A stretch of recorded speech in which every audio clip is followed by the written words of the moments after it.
Krásny deň, milé dámy, pozdravujem vás v tejto kozmetickej jednohúbke, kde si niečo maličko povieme o SPF faktore, o UV a UVB žiarení a o tom, prečo by ste nemali krémy s faktormi odkladať ani počas jesene a zimy a vlastne prečo je veľmi dôležité na tých krémikoch mať aj také označenie UVA faktoru v krúžku.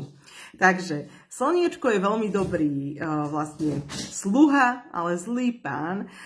Samozrejme je veľmi dôležité a ja milujem slnko a nespochybňujem jeho blahodárne účinky, ale buďme zase trošku realisti v tom, že si tu našu matičku Zem a všetko okolo nej vesmírne trošku aj tak my poškodzujeme tým vlastným správaním. A zoberte si, že vlastne my sme pred rokom 1972 mali veľmi taký nízky výskyt rakoviny kože. Keď sa zamyslíme, že s čím to tak asi súvisí, tak predstavte si, že predtým nebola taká ozonová diera, aká je teraz. Čiže to nebezpečné žiarenie sa odrážalo od našej Zeme, ale ono sa neodráža a preniká. A práve to UVA žiarenie, ktoré my nevidíme, lebo UVB žiarenie nás spôsobí to opálenie pokožka, vy mi mnohé hovoríte, ale ja sa dobre opálim, ja sa nespálim, ja nepotrebujem faktor. Ale to vôbec teraz sa nebavíme o vašom opálení, bavíme sa o UVA žiarení, ktoré nevidno na prvý pohľad. Ale v prípade, že vlastne ono prenikne na tú kožu, tak ono spôsobuje predčasné starnutie našej pleti, čiže trvalo poškodzuje ako keby DNA našich buniek. Má za následok, že nám vysychajú, alebo teda, že sa nám poškodzujú tie kolagénové, elastínové vlákna, prúžnosť pokožky a na neposlednom rade vznikajú nám rôzne znamienka, môžu nám vzniknúť rôzne nebezpečné znamienka, nám vznikajú pigmentové škvrny na základe neho a preto je dôležité tú pleť naozaj si chrániť. Zoberte, že to UV žiarenie je tak nebezpečné, že preniká cez oblečenie a preniká aj cez sklo. Čiže argumentom, že moja babina mala výbornú pokožku, aj má a stačí málo kozmetiky a tak ďalej, tak je super, ale ona trošku žila v inej dobe. Toto je dôležité poznamenať.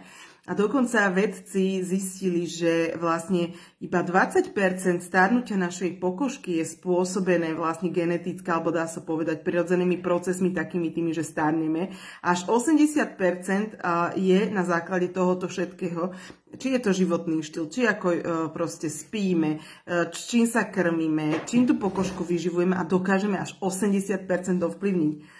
Naša pokožka je náš najväčší orgán. Naša pokožka, keby sme ju spálili z 3/4, tak sa zadusíme, lebo cez ňu aj dýchame. Naša pokožka má imunitnú funkciu. Tak prečo ju vlastne z tých orgánov, kde si odsúvame úplne dozadu?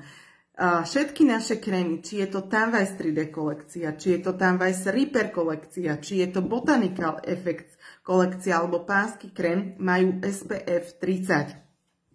Náš SPF 15 nájdete aj v fixatéri pod make-up a v CC kríme. Neplatí, že keby ste si ich navrstvili, tak sa vám to znásobí ten faktor, ale samozrejme platí ten vyšší.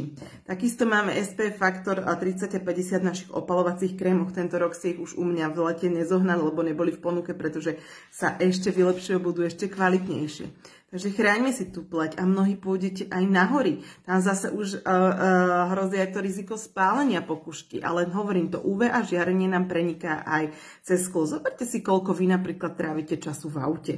Alebo koľko ste vonku a hoci poviete, však vieš čo, však ja mám tričko alebo nohavice, alebo ja neviem, čo mám. OK, máš, ale to UV a žiarenie preniká aj cez to.